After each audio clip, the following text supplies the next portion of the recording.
ತಾಲೂಕು ಕೊಳಾಲದಲ್ಲಿ ಯಶಸ್ವಿ ಪ್ರದರ್ಶನ ಕಂಡ ಸಂಪೂರ್ಣ ರಾಮಾಯಣ ಎಂಬ ಪೌರಾಣಿಕ ನಾಟಕ.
ಕುಮಾರ, ನಿನಗೆ ಮಂಗಳವಾಗಲಿ. ಜನಕ ಕುಮಾರ, ನನ್ನನ್ನು ಇಷ್ಟು ತ್ವರಿತವಾಗಿ ಕರೆಸಿದ ಕಾರಣವೇನು ತಂದೆ? ಕುಮಾರ, ನಿನ್ನನ್ನು ಕರೆಯಿಸಿದ ಕಾರಣವು ಅತೀವ ಹತ್ತರವಾದ 60 ಸಹಸ್ರ ವರ್ಷಗಳ ಕಾಲ ಅವಿಚ್ಛಿನ್ನವಾಗಿ ರಾಜ್ಯಭಾರ ಮಾಡಿ ಬೇಸತ್ತ ನಾನು ಈ ಕೋಸಲ ಸಾಮ್ರಾಜ್ಯ ಭಾರ ಪಟ್ಟಕವನ್ನ ನಿನಗೆ ಕಟ್ಟಿ ನಾನು ವಿಶ್ರಾಂತಿಯನ್ನು ಪಡೆಯಬೇಕೆಂದಿರುವನು ಕುಮಾರ. ಅದಕ್ಕೋಸ್ಕರವಾಗಿಯೇ ನಿನ್ನನ್ನು ಕರೆಯಿಸಲಾಯಿತು ಕುಮಾರ. ಬಹಳ ಸಂತೋಷ, ಬಹಳ ಸಂತೋಷ ಜನಕ. ಆದರೆ ಭರತ ಶತ್ರುಘ್ನರು ನಗರದಲ್ಲಿ ಇಲ್ಲದೆ ಇರುವಾಗ ನನ್ನ ಪಟ್ಟಾಭಿಷೇಕ ಮಹೋತ್ಸವಕ್ಕೆ ಇಷ್ಟೊಂದು ಆತುರವೇಕೆ ಜನಕ? ಕುಮಾರ, ಗುರುಗಳಾದ ವಸಿಷ್ಠ ಮಹರ್ಷಿಗಳು ನಿಶ್ಚಯಿಸುವ ಲಗ್ನವು ತ್ವರಿತವಾದ್ದರಿಂದ ಈ ಕಾರ್ಯವನ್ನು ಮಾಡಬೇಕಾಯಿತಷ್ಟೇ.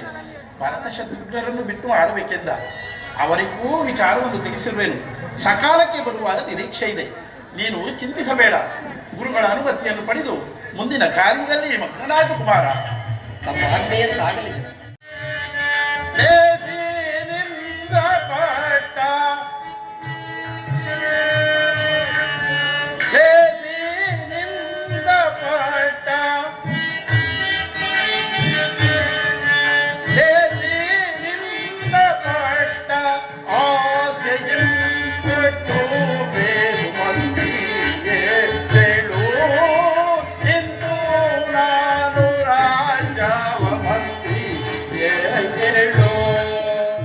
ಇನ್ನು ಪೌರಾಣಿಕ ನಾಟಕಕ್ಕೆ ಆಗಮಿಸಿದ್ದ ಯಲರಾಂಪುರದ ಪರಮ ಪೂಜ್ಯ ಶ್ರೀ ಶ್ರೀ ಶ್ರೀ ಡಾಕ್ಟರ್ ಹನುಮಂತನಾಥ ಸ್ವಾಮೀಜಿಯವರು ಮಾತನಾಡಿ ಕಲೆಯನ್ನು ಉಳಿಸಿ ಬೆಳೆಸಬೇಕು ಎಂಬ ಕರೆಯನ್ನು ನೀಡಿದರು. ಹಳ್ಳಿಯ ಜನರು ಕೇವಲ 3ನೇ ತರಗತಿ ಓದಿದ್ದರೂ ಸಹ ಎಂತಹ ಪೌರಾಣಿಕ ನಾಟಕವನ್ನಾದರೂ ನಿಭಾಯಿಸುವಂತಹ ಶಕ್ತಿ ಇರುತ್ತದೆ. ಒಬ್ಬ ವ್ಯಕ್ತಿಗೆ 40 ಪಾತ್ರಗಳನ್ನು ನೀಡಿದರೂ ಸಹ ಆ ಪಾತ್ರಗಳನ್ನು ನಿರ್ವಹಿಸುವಂತಹ ತಾಕತ್ತು ಹಳ್ಳಿ ಜನರಿಗಿದೆ ಎಂದು ತಿಳಿಸಿದರು. ತುಮಕೂರು ಜಿಲ್ಲೆಯಲ್ಲಿ ಎಲ್ಲ ಪೊಲೀಸ್ ಸಿಬ್ಬಂದಿ, ಆರಕ್ಷಕ ಇಲಾಖೆಯವರು ಕೂಡ ಕುರುಕ್ಷೇತ್ರ ಅನ್ನುವಂಥ ನಾಟಕವನ್ನು ಅಭಿನಯಿಸ್ತಾ ಇದ್ದಾರೆ. ಅವರೆಲ್ಲ 5 ಒಂದೊಂದು ಪಾತ್ರ 10 ಜನ ಹಂಚ್ಕೊಂಡಿದ್ದಾರೆ. ಮಕ್ಕಳು ಆಸ್ತಿ ಹಂಚ್ಕೊಂಡೆ. ನಾನು ಸುಮ್ಮನೆ ಕೇಳಿದೆ, DYSP ಬೆಳಗ್ಗೆ ಮಾಡಿದ್ದೆ. ಯಾಕ್ರೆ ಸ್ವಾಮಿ ಮರ್ತೋಗ್ಬಿಡ್ತವೆ ಮಾತೆಲ್ಲ, ಅದಕ್ಕೆ ಹಂಚ್ಕೊಂಡ್ಬಿಟ್ಟಿದೀವಿ ಅಂತ. ನಮ್ಮೆಲ್ಲ ಹಳ್ಳಿ ಜನನೇ ಸರಿ. ಇಡೀ 40 ಪಾತ್ರ ಒಬ್ಬನಿಗೆ ಕೊಟ್ಟರು ಯಾವ್ದು 3ನೇ ಕ್ಲಾಸ್ ಹೋದ್ರೆ 40 ಪಾತ್ರ ಒಬ್ಬನೇ ಮಾಡುವಂತ ತಾಕತ್ತಿರುವಂಥದ್ದು ನಮ್ಮ ಗ್ರಾಮೀಣ ಭಾಗದವರಿಗೆ ಅನ್ನುವಂಥದ್ದನ್ನ ಅರ್ಥವನ್ನ ಮಾಡ್ಕೋಬೇಕಾಗ್ತದೆ. ಸಂದರ್ಭದಲ್ಲಿ ನಾವೆಲ್ಲ ಭಗವಂತನಲ್ಲಿ ಪ್ರಾರ್ಥನೆ ಮಾಡೋಣ.